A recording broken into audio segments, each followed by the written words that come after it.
And I'm also thankful to Sanjay to ensure that we have a discussion of the stature of Dr. Tanveer Aziz, who, when he told me that Dr. Azaz is here, he basically asked me that, are you fine with Tanveer Azaz? I said, come on, now that's quite a joke for me to say that whether I'm fine with it or not. I'm really glad to find this coincidence that Dr. Azaz is coming up as a discussion to my talk.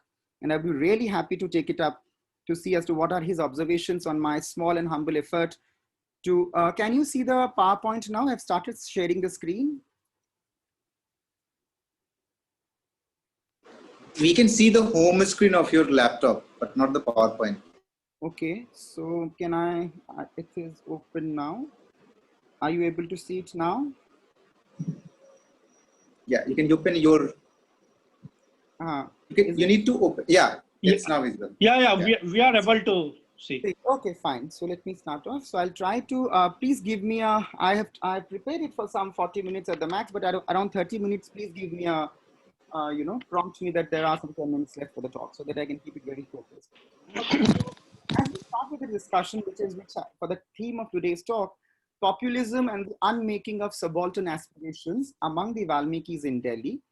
Now, very importantly, when I started off my PhD, this is an outcome of my PhD project, but definitely my PhD project was not aimed at populism. It is a derivative of the project, which I eventually find out. This is something which is very exciting about social sciences, that you start going to the field with your lenses on, that you want to find A, but serendipity happens and you end up even finding B and C. And this is something which happened with me as well.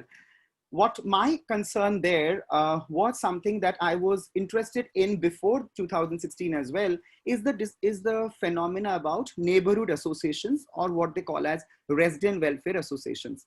कि अगर किसी colony में कोई resident welfare association है, तो वो क्यों है, क्या करते हैं, और किस लिए बनाए गए हैं. Now, this is a question which had always amused me as an urban sociologist, and then a urban geographer, you can say it as it by training. I was interested in these kind of questions much before I started the project. But what was interesting for me was कि जब आप इन studies को देखते हैं, तो आप देखेंगे कि generally there's a tendency to rubbish it off as a middle class phenomena, कि भैया ये तो छोटे जगहों पे नहीं होता है, ये बड़े लोगों के साथ, मिडिल क्लास लोगों के साथ होता है, और ये phenomena ज़्यादा इसका base जो है बहुत बड़ा नहीं है. What I thought was that कि अगर सारी studies यही कह रही हैं, studies done by geographers, studies done by sociologists, based both in India and abroad, we're all coming up with studies done on resident welfare associations in different parts of the country, Mumbai, Calcutta, Delhi, everywhere. But everybody was coming up and telling us the same old story, that RWAs are nothing but prototypes of middle class activism. Then I told that, why not take the bull by its horns? Let's go into Delhi, a place where I had studied for my 2 years, and I was also working for a couple of years after that. And I knew that city fairly well to be able to interrogate into what was not evident at the surface. So I decided to study a question which is known as, what happens when RWAs come to subaltern colonies or marginalized colonies? Subaltern is an academic term for the usage of the term marginalized, for those who are uninitiated with literature of subaltern studies and all that. I would not doom you with all that now. Just to keep it in mind, what happens when RWAs come to smaller places like that of Valmiki colonies or marginalized colonies? Now, keeping that in mind, so that is the subaltern part of the story as to what happens to the subaltern. And where does the populism come? I come here. So let's get into the second part as to what is populism, or what is, that's the conceptual background. You first need to know what is populism to even know what does the subaltern do with populism, or vice versa. To begin with, the Oxford English Dictionary defines populism as an appeal to ordinary people who feel that their concerns are disregarded by established elite groups. When the Hindi-speaking students feel that their right to education is being tampered or being encroached upon by the English-speaking snobbish professors like me. Now that is where populism starts beating a bush. That, well, I'm an ordinary person, but this man does not let me attain knowledge or have an access to knowledge because he tries to use a symbolism, a language which is elite in nature, and this is a perverse of the elite. So that is where the first germs of populism brew up in a society like that of India.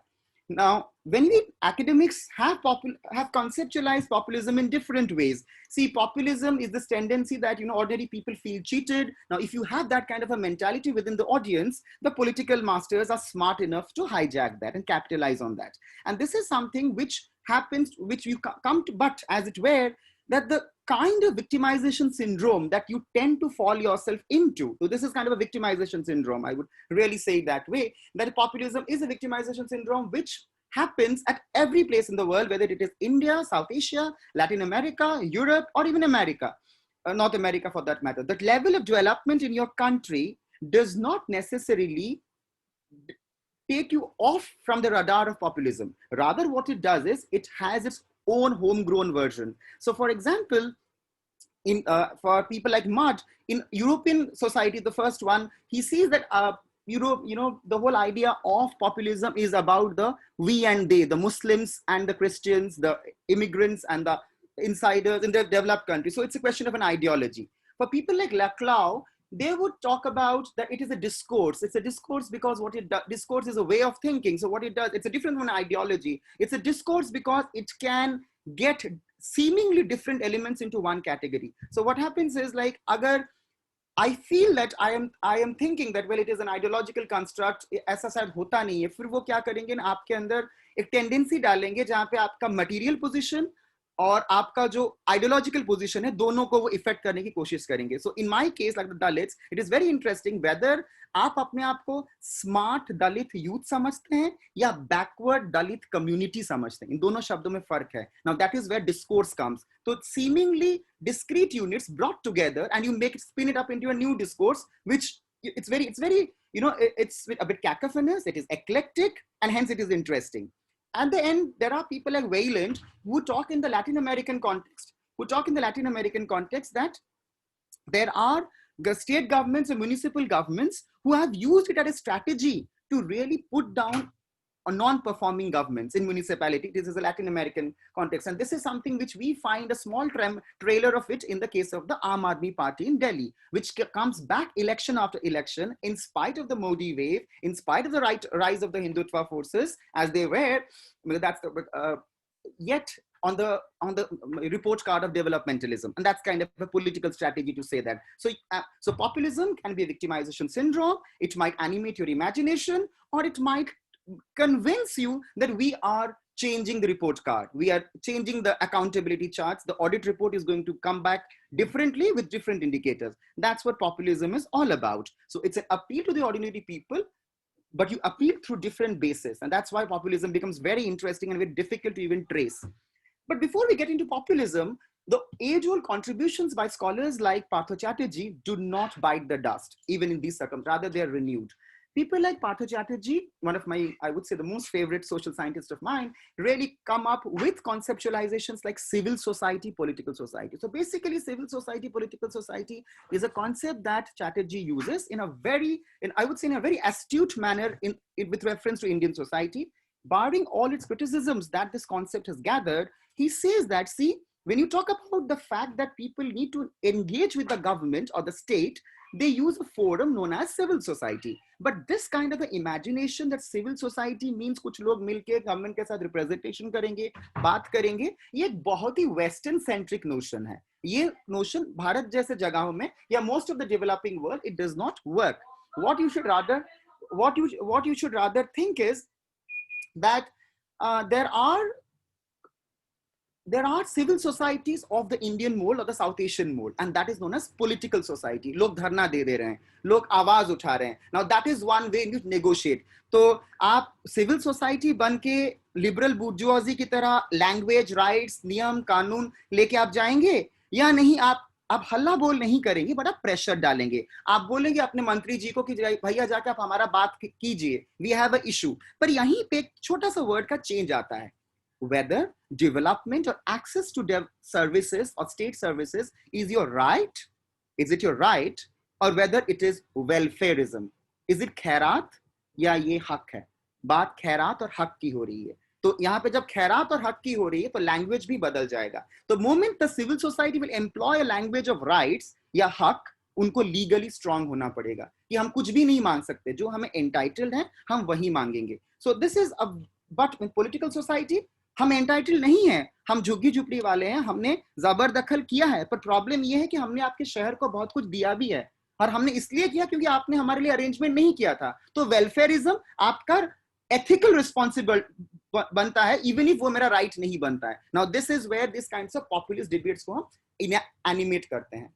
Having said that, I would now get into the second part of my talk as to, अगर ये है populism जो कि victimisation syndrome है, जिसमें आप बहुत तरह के you can use, I would use the word that you use a collage of devices to try to make state claim at the behest of the state, then in that case, how do you see that kind of a question with reference to the Valmikis? I'll come to the Valmikis in a while, but before that, irrespective of whether they study in Valmikis or Hindus or OBCs, the point remains the same, that whether this distinction कि कोई group civil society की तरह behave करता है या political society की तरह behave करता है, क्या ये distinction empirically जो डिस्टिंक्शन है, क्या हमको ये हेल्प करता है पॉपुलिज्म को समझने के लिए? How far does this empirical distinction help us to understand the distinction between populist civil society and political society? Then what pressures does the coming up of RWAs exert on the traditional modes of community leadership? यहाँ पे एक बहुत important बात है कि जब आप जब देखते होंगे कि गांव में हमारे मुखिया होते हैं, हमारे गुरुजी होते हैं, बाबा हैं, and this is concept of pradhan among the Valmikis, pradhan, हमारे ये प्रधान। तो ऐसा नहीं है कि जब तक आरडब्ल्यूएस नहीं आए थे लोग अपना काम नहीं कराते थे, लोग अपना काम कराते थे प्रधानों के थ्रू, जो ये हमारे बड़े बुजुर्ग हैं, दैट काइंड ऑफ आइडिया। सो तो आरडब्ल्यूएस जब आए, so do this traditional modes of community leadership, do they go out in the doldrums or do they get into doldrums, or no, they still persist? What happens to old forms of leadership and new forms of leadership? And finally, अगर ये सब चलने लगेगा, all this old forms, new forms, pradhan, RWA, civil society, political society, in binaries के बीच populism कैसे बनेगा? How do you work into populism within these two extreme ends?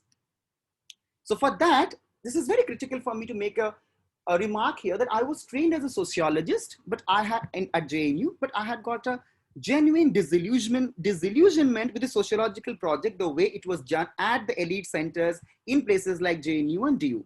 What happens is that, and this is something, that's the reason for which I moved out of the academia, even if I was doing pretty well for myself there, yet I decided to move out because I found it futile. And that is where my experimentation with methodology started. हमको बोला गया था वहां पे कि एक larger base पे बातें करने के लिए आपको स्टैटिस्टिक्स की जरूरत है, पर फाइनर क्वेश्चंस निकालने के लिए आपको फील्ड पे जाके एथनोग्राफिक स्टडीज करनी चाहिए। पर हम तो भाई जब एथनोग्राफी स्टडीज देखते थे, वहां पे सुनने को मिलता था कि आई वेंट देयर, बारिश ऐसे हुई, बिजली ऐसे कड़की, और लोगों ने हमको देखा, मैंने मुस्कुराया, मैंने पॉकेट से 2 नोट निकाला। नाउ दिस, अगर इसको वर्बोस एंड नॉनसेंसिकल डिस्क्रिप्शन को हम नुआंस बोलते हैं, तब तो भाई ऐसा एथनोग्राफी हमें ना करना। I thought that, and I thought this is bullshit, because at the end of the day, what you do does not actually account to any kind of public policy, or it does not help us. And then some people will say that sociology is a descriptive science. As things are, we will say it is not a legislative science. But I would say that every science has to legislate at the end of the day. It should have some kind of a purchase. Maybe the ratio might vary. And that is the reason for which I used a very different methodology for my study. Before I get into the methodology, you need to know some basics about Delhi, which is very important. One is that Delhi is a very interesting city where it is technically administered by the central government, but buildings will be built by the Delhi Development Authority, which is under the Ministry of Home of the central government. But municipal councils of Delhi, 3 of them, East, West, and North, which is a very different story, that they were one, and how did they become bifurcated? We shouldn't get into that, but technically there is 3 kinds of MCD, and they are under the state government. However, in all of that, in Lutyens Delhi, as they would say, the once famed and now defamed Lutyens Delhi, courtesy the new populism rise in the right-wing populism rise in this country, Lutyens Delhi is controlled by NDMC. So basically there are 4 local bodies and 1 national body which over-empowered it. So that's very interesting that one institution builds buildings and another institution takes care of them. तो हम building हम बनाएंगे, लेकिन टूटेगा तो आप देखेंगे. Now that's very critical. So when you do that, the work of a resident welfare association becomes very important, because आपको स्टेट गवर्नमेंट के साथ मिलके और एमसीडी के साथ मिलके काम करना, क्योंकि आपको बिल्डिंग संभालना है. रेजिडेंट वेलफेयर एसोसिएशन आपको बनाना नहीं है. Now after that, This is what RWAs were. So basically, I thought that I know what are RWAs and I know who are Valmikis. Valmikis are Dalit groups. Now, when you say that Valmikis are Dalit groups, matter should have ended there for a sociologist trained at the JNU tradition. But what finally struck me after doing my course at urban geography at UCL is that a place also has got typologies and a taxonomy. So कुछ colonies, planned colonies है, कुछ rural urban villages है, कुछ resettlement colonies और इस हर typology का एक अपना history है. So the lineage of a territorial unit is also very important to be traced in order to understand what kind of politics goes in there. तो वाल्मीकि हर type की कॉलोनी में हो सकते हैं. अगर हो सकते हैं तो उनको ढूंढा क्यों ना जाए, उनको रोमांटिसाइज क्यों किया जाए कि वाल्मीकि बेचारे ऐसे हैं, उनके ऊपर बहुत अत्याचार हो जाता है. अत्याचार होता है, आई डू नॉट से डजंट हैपन, बट अगर आपको रियल पिक्चर पकड़ना है तो आपको इसको तोड़ना पड़ेगा and you will have to become smarter with your idea. And so this is the you can see this is how the political equations in this lovely city state has changed. You know, you can see the saffron making heady moves, the stagnation of the blue, and so on and so forth. And somewhere in between at the provincial level, irrespective of the fact that they are not in the federal or the municipal level, the AAP keeps itself steady. Now, this is an interesting place. Look at a country, a place, city like Delhi, जहाँ पे दो ends में आपको BJP मिलेगा. That is at the national level. MP आपकी BJP के होंगे, आपके काउंसिलर आपके बीजेपी के होंगे, लेकिन आपके MLA भाई साहब आपके होंगे. Now, what kind of deadlock might happen there? This is a classic case for RCTs. आप randomized control techniques आप करते हैं, पर ये तो सबसे excellent case study है randomized control technique का. यहाँ पे आपको सारे variety मिल रहा है. और अब बताइए कि इतना cacophonous political geography होने के बावजूद क्या मजा करते हैं आप populism के साथ. किस तरह का populism आप लगाते हैं? आप age old cultural nationalist बन के हिंदुत्व चलाते हैं, या कांग्रेस अपीजमेंट पॉलिटिक्स करते हैं, या आप बन के डेवलपमेंटिज्म करते हैं. लैंग्वेज आपका रहेगा, खेल हम देखेंगे. आगे चलेगा खेल. Finally, distribution of seats of different political parties in Delhi's municipal elections. You can see the distribution. It is if you can gradually see that AAP didn't even open its account. Just mind it. It did not even open its account in 2012, and it immediately comes up opening its account in 2017. Can you see that? And that is a very critical thing. Just in one election, a party comes into the municipal, in the councillor stage. So that means they are making, and mind you, this is all happening in the wake of Modi 1 and Modi 2. So that means that populism cannot be understood as a clean master narrative that happens at the national level. We need to understand populism as it were, take our lenses, however happy or unhappy we are with the right-wing government, however reservations we might have with the left-wing governments, we need to go there, putting our spectacles and lenses off the radar and go with a clean mind to the field. And this is why I know as there are two problems of doing urban politics in the global south. One is what I call as the anthropological cataract. कि इतना ज्यादा आपको nuance दिखता है कि वाल्मीकियों का प्रथा कैसा है, रिचुअल कैसा है, कि आपका जो मेजर एजेंडा है आप उसको भूल जाते हैं. दूसरा है कि आप इतना स्पेसिफिक हो जाते हैं लोकेशंस को लेके कि हमें ये कॉलोनी करना है, वो कॉलोनी करना है, कि हम हिस्ट्री भी भूल जाते हैं. तो हमको दोनों को गार्ड करना पड़ेगा, एंथ्रोपोलॉजिकल कैटरैक्ट और ज्योग्राफिकल मायोपिया. तो इस चीज को दिमाग में रख, I might elaborate on that in the subsequent slides in the Q&A session, I guess. So what I did was something like this, and what I mean by anthropological cataract and geographical myopia is this. This is how Delhi looks like. You have a perfect setting which is multi-faceted in nature, very variegated, and you have got 3-4 different municipal councils operating. तो ideally अगर आपको really वाल्मीकि's populism के साथ populism कैसे होता है जानना है, या वाल्मीकि's कैसे पॉपुलिज्म एम्प्लॉय करते हैं, तो आपको आइडियली हर एरिया में से एक एक वाल्मीकि कॉलोनी लेना चाहिए, जो मैंने लिया. और trust me, what I also smartly did was that I ensured the colors were supposed to be different. All these 4 colonies were of 4 different types. One was this one was a resettlement colony, the East Delhi wala. The north one was a planned colony. This was also planned. This was a resettlement colony, and this is an unauthorized colony, South Delhi wala jo tha. तो मैंने चारों, पर because of constraints of time, I don't have to go into all my 4 colonies. I'll just stick to one of them because the master narrative yet will remain the same, with minor departures from one another. So let's get on the findings. May I know how much time do I still have?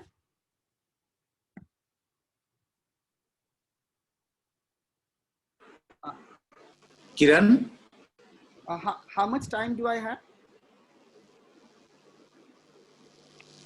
Is it like... Okay. Yeah. Hello. How much time do I have? Yes, sir. You had 10 to 15 minutes, sir. It's all good. Yeah. Fine. So, if you go to the findings of the study, now, why all of a sudden Valmiki's? It became something like this, that all of a sudden in 2013, Arvind Kejriwal, the newly upcoming chief minister, and walking under the pride of his India Against Corruption movement, teamed up with the BJP and Anna Hazare, and then made a party of its own. All that was happening. He says, I want to something known as Mohalla Sabha. What is Mohalla Sabha? कि resident welfare association में जैसे आपके resident welfare के जो association के president या secretary आपके behalf पे बोलेंगे, हम ऐसा नहीं कराएंगे. हम सबको बैठक में बिठाएंगे और सब मोहल्ले के लोग आके बोलेंगे क्या आपका प्रॉब्लम है. साउंड्स फैसिनेटिंग, बट क्या ये हो सकता है? कभी नहीं हुआ. ये स्टार्ट हो गया और आज भी मोहल्ला सभा पेसअप नहीं किए गए. पर उन्होंने अपना मोहल्ला सभा का उद्घाटन, they inaugurated this kind of a very endearing and a very populist, catchy project at the colony, like the Valmiki colony, right in central Delhi, at the heart of the national capital. But उसी colony से भाई साहब भी पीछे नहीं हट गए. वो भी आ गए अपना स्वच्छ भारत अभियान झाड़ू को पकड़ के. इन्होंने झाड़ू को अपना सिंबल बना लिया, इन्होंने झाड़ू वालों को अपना दोस्त बना लिया, और उनको भी वही कैंपेन उसी वाल्मीकि बस्ती में शुरू करना था. जैसे सारे भारत में कोई कॉलोनी बची नहीं थी और एक ही कॉलोनी बच गई थी. But that is how you do the best thing, hitting it where it will hitting the nail at the target. That it is the national capital, they are Valmikis, and they are a community which is a very precarious community, a community which is in doldrums, and we will target these communities and this will hit the national headlines or reporters को भी. So then I thought कि भैया इन Valmikis में से रखा क्या है जो दोनों स्टेट वाले एक ही जगह पे शुरू हो गए. रखा ये है, Delhi में Valmikis constitute 30% of the total population, and that is a big amount. And total Dalits, unke andar Valmikis are 20%. So that's like a huge vote bank. You can see the 500,000 people out of around 23,000. Now this, लेकिन जब आप इस number को देखते हैं, आपको ऐसा लगता है तो वाल्मीकि बेसिकली हर कॉलोनी में छोटा छोटा होंगे. पर मैंने जब इंटरव्यूज किए, when I started doing my interviews with the Valmiki, what I found out was that Valmikis तब से दिल्ली में है जब medieval time से ये लोग रहते थे. Even from medieval times ये लोग लेकिन बस्तियों में रहते थे, और इनके जो बस्ती है इनको ये लोग प्रधान बोलते थे और सरपंच बोलते थे. Right? They had a sarpanch, a head, and who also, so basically you say that it's a larger colony. अब जब नया दिल्ली आ गया तो वो बट गया. तो बेसिकली एक प्रधान, 2-3 प्रधान अब एक मेजर वाल्मीकि हेड के साथ रहेंगे, सरपंच बोलेंगे. Right? So basically it's not a sarpanch, it's not in the panchayat kind of sense. They call it chaudhries. Sorry, the word is chaudhries. तो एक चौधरी के अंदर आज के डेट में बहुत सारे प्रधान रहेंगे. So technically हमको लग सकता है कि वाल्मीकि कॉलोनी ऐसे कट होके बनी होगी जो मॉडर्निटी हमको सिखाता है, the spatial imagery सिखाता है. पर भैया ऐसा है कि मॉडर्निटी आने से पहले tradition had to be inscribed on. और ये जो चारों आपके कॉलोनीज हैं, इनको इन वाल्मीकि कॉलोनीज में ये कॉलोनीज नहीं है.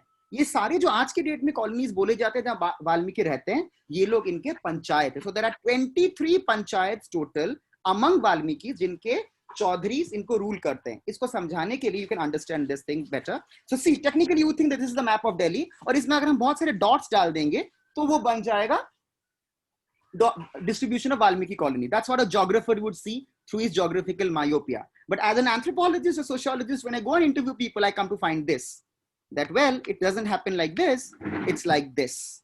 कि एक कॉलोनी आप देखिए, कुछ भी देख सकते हैं कि एक कॉलोनी वो क्रॉस भी कर जाता है एक बाउंड्री में. तो ये टेक्निकली सेंट्रल दिल्ली है. This was the east Delhi. If you go back, so just look at the Yamuna is here on the right hand side. So this is the Yamuna, and the right hand side is East Delhi. यहाँ पे ये लोग छोड़े रह गए हैं. Now there, so technically E1 इनके लिए एक समुदाय है, पर आपके लिए 3 कॉलोनीज इसके अंदर हो सकती है. So you might think that वो एक कॉलोनी के लेवल पे काम करते हैं. जी नहीं. Microcosm has a macrocosm at the background. और यहाँ पे जो प्रधान या RWS जो काम करते हैं वो उनके सरदारों से या उनके चौधरियों से बात करके करते हैं. And that is very important to understand. So you cannot have political negotiation by really putting into bits and pieces. You cannot foray that. So how I find this is that let's find whether what I'm asserting is what I found in the field or not, because my presumption was that it might be niche politics. No.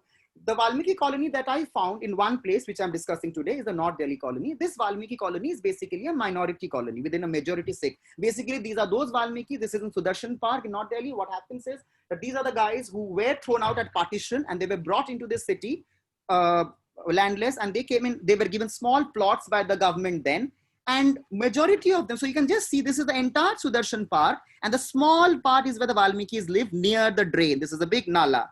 So again, deprivation matters. Yes. So the नाले के पास जो लोग रहेंगे वो सारे वाल्मीकि रहेंगे, और ये वाले, and it happened then. It's not about now. So I'm not trying to get into victimization syndrome, but what I'm trying to put across is that deprivation idea वैसे भी रहने वाला है. आप कुछ भी कर लीजिए, वो जाने वाला नहीं है, because the location आप हमें नाले के पास रखते हैं और आप सब इधर रहते हो towards the main city.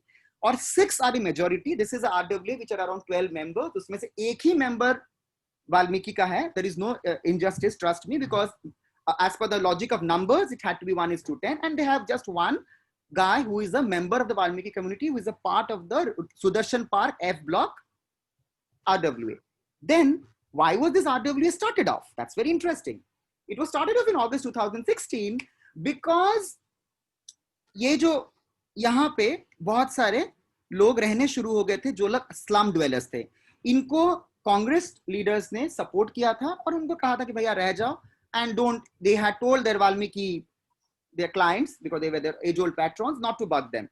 Finally, the RWA came up as an initiative to do urban cleansification, or what sociologist Amitabh Bhaviskar says, civic and bourgeois environmentalism. So this bourgeois environmentalism that you're talking about is the real reason for which it started off. So bourgeois environmentalism, हमने अचानक से हमें शरीफ बनने का मन कर गया, अब सारा नाकाबंदी कर दो और ये लोगों को हटाओ. And they were taken off in 2016 because the councillor then was the BJP councillor, and the Valmikis who are till now supported the Congress knew that they are losing political currency. So even, now this is very important, the subaltern can also rise against the subaltern. It is not necessary कि हम भी, so ये जो बात होता है chain of equivalences की एक बात करते हैं Laklaumov, कि जो लोग similar positions में हैं वो अपने आप के साथ भाई, I would say that born homie or you know, brotherhood, you will have a natural tendency to coagulate with each other, but it's not necessarily. जब problem आएगा तो हम भी आपसे दरार कर लेंगे because you are not a political, you won't give us any political mileage. Then the second thing which was very important is that, this is what I've already discussed, यहाँ पे उन्होंने एक IEM मिलकर क्षेत्र के स्वच्छ व सुंदर बनाए इस तरह के सहयोग के लिए RWA. And the RWA technically very interesting to note कि generally आपको समझ में आना चाहिए कि RWA के regular meetings होने चाहिए, उनके registers maintain होने चाहिए. ऐसा कुछ नहीं होता है. इन्होंने इसको बस इसलिए किया है ताकि ये पुलिस के साथ और organization के साथ समझौता कर सके for off and on activities. Parking swachhata is not allowed. Now this is something very important for us to understand, that in the classic liberal sense of RWAs, they don't work because they don't exactly follow the rule book. But in spirit, they actually work as a political society because they're a forum. But अगर RWAs ही सब कुछ करता तो प्रधान क्या कर रहे थे? प्रधान ये कर रहे थे.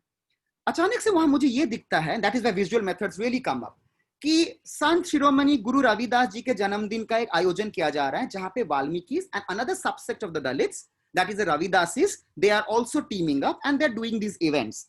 And this is where I came to know about a new group, which is a youth association.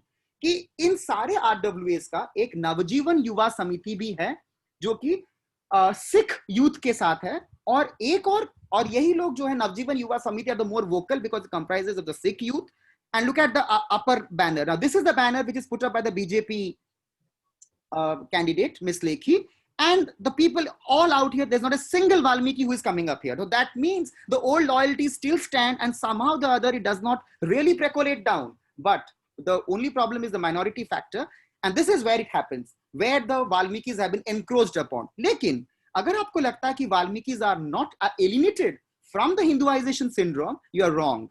Shrikant Mahadev Dusri Tufani Dak Kawad Mela. Now this is where you can find all the Valmiki youth, not the Sikh youth, being put hand in glove into each other with the BJP leaders going into these campaigns, and unka ek chota sa organization hai, and so there's a drift towards Hinduization. And look at the way they have shown the Valmiki here. He is not just a god, but he is the Brahman Karta. And this temple, this Valmiki temple in that colony where is the colony where you can find other Hindu gods as well. So this kind of symbolism is not sensational, but it is important for you to understand the appropriation of the Hindu rite, of the cultural metaphor, of smaller groups like subaltern groups like the Dalits. Now having said that, I try to understand what is the problem between this Sikh youth and the Valmiki youth. The problem was that these people who had come here obviously are educationally not as better off as the Sikh youth. they have their own shops like these guys have, but these guys don't have startup capital that they can set up their own shops. So what they end up rather doing is that they work for errands and they go and do some safai karmachari ka job kar liya, kisi hospital mein kaam kar liya. So that kind of that grievance, or again that inferiority complex, what we call as, anyways exists between the Sikh youth and the Valmiki youth there, and that is where it is capitalized by the Navjeevan Yuva Samiti or Valmiki Jagran Manch they call it, the youth festival. लेकिन problem ये है कि सारे साल, because I had a field work of around 14 months, trust me, इनका दो ही काम था, एक वाल्मीकि जयंती करना and फिर they go and होली मिलन करना and कांवर उठाना, and throughout the year they don't do anything. So the point is that whether civil society is for welfare, no, they are not serious about welfare. It is a political statement at the end of the day. So what we come here is that it technically political. Yeah. Aditi sir, sorry to interrupt you. You have 5 minutes, sir. If you can, Yeah. Thank you. So the basic idea is that when you try to look at populism through these subaltern aspirations, technically आपको ऐसा लगता है कि एक civil society है, एक political society, RWA प्रधान, पर चीजें इतनी simple नहीं है. जब इस तरह के इवेंट्स होते हैं, आप देखते हैं इनमें ओवरलैप्स आना शुरू हो जाता है. और sanitation worker association, Valmiki youth association, these are very important things कि आप उनको वाल्मीकि यूथ की तरह देखते हैं एज कल्चरल आइडेंटिटीज, और you want to see them as urban precariats or economic deprivants. So my argument, to close up my presentation, the literature on populism always shows as if it is a move towards de-elitism of political spaces. But I would argue that it is not a de-elitism. यहाँ पे reinvention of elitism. What I mean is नए elite बनाते हैं. Elite बनने का syndrome सबके अंदर है. वो पुराने लोगों के पास भी था, इनके पास भी है. So it's the same problem about, I mean, that this is a populist metaphor that I would like to use, that nepotism happens everywhere. If Miss Kangana is worried about it, maybe she would do the same nepotism in the second generation when she becomes a Karan Johar. So the same idea here comes, that populism is the new move, your new passport to the same area which you are pitting your battle against. So it is not a question about de-elitism of political spaces, but it is a reinvention of elitism. But इसके फायदे भी हैं. Generally देखा जाता है कि democratic threat है, but जैसे हमने लैटिन अमेरिकन केसेस में देखा है, ये कभी-कभी डेमोक्रेटिक करेक्टिव का भी काम करता है. It compels governments to perform. But इसको समझने के लिए हमको एक बात समझना बहुत जरूरी है कि we need to see subalterns like Valmikis not as stigmatized groups only. They are of course stigmatized groups, but that will brush off something much more deeper. And what is deeper is that they are actually working as precariats. This is a term used by guys standing in a work which is titled precariats. Precarious condition मतलब बहुत बुरी स्थिति में जो है, बहुत नाजुक स्थिति जिनकी है. I don't know right Hindi translation for precariat, but something like which is very vulnerable. But यहाँ पे एक important point है कि हमको ये समझने की जरूरी है कि there is a link between precarity, populism and post truth. Post truth का मतलब बहुत सिंपल है कि मीडिया जो करता है कि सच क्या है किसी को नहीं पता, सबके पास सच का अलग अलग वर्जन है. So you know this whole crisis about the Delhi riots and 2 books coming up and both are trying to tussle under Bloomsbury and all that, you know, and it has happened at many other Shine Bagh protests. I don't want to get into all that, but the point is that so अगर precarity populism को trigger करती है, जरूरी नहीं है कि उसका अंत सही होगा, क्योंकि हम एक पोस्ट ट्रूथ दुनिया में रहते हैं. तो इसलिए हमें जानना बहुत जरूरी है कि precariousness और precarity में क्या फर्क है. And I borrow this concept from Judith Butler, जो कहती है कि हम लोग सब precarious होके पैदा हुए, हम सब. Everybody is a subaltern relative concept. So if I, as he says, the elite, so I am studied from UK and I've studied from JNU, but I feel deprived from Professor Aizaz, who is placed in Delhi University and I'm placed at Central University of South India. So we are all precarious by birth, and at any given time we have all, and maybe Professor Aizaz finds himself deprived with somebody else, for example. No offenses, sir, it is just for reasons of, explanation. So the precariousness is something which we are all born into and we will all have to negotiate with. But the point is, जब उस प्रिकैरियसनेस को capitalise किया जाता है तब वो प्रिकैरिटी बनता है कि आप इसको कैसे पॉलिटिकली कैपिटलाइज करते हैं. दैट सो प्रिकैरियसनेस और प्रिकैरिटी को समझने की जरूरत है. तो basically Valmiki as a youth, Valmiki as a community is an ontological condition. Existentially हम लोग वाल्मीकि है, पर भैया आप हमारे आइडेंटिटी फैक्टर को खेलना चाहते हैं या आप हमारे इकोनॉमिक फैक्टर पे खेलना चाहते हैं, ये आप पे डिपेंड करता है, और वो आपका पॉपुलिज्म डिटरमिन करता है. Whether you want to work on the cultural register or you want to work on the material register, the choice is yours. Left-wing populism or right-wing populism. So there is not one populism, there are many populisms, as Moff would talk about. Thank you.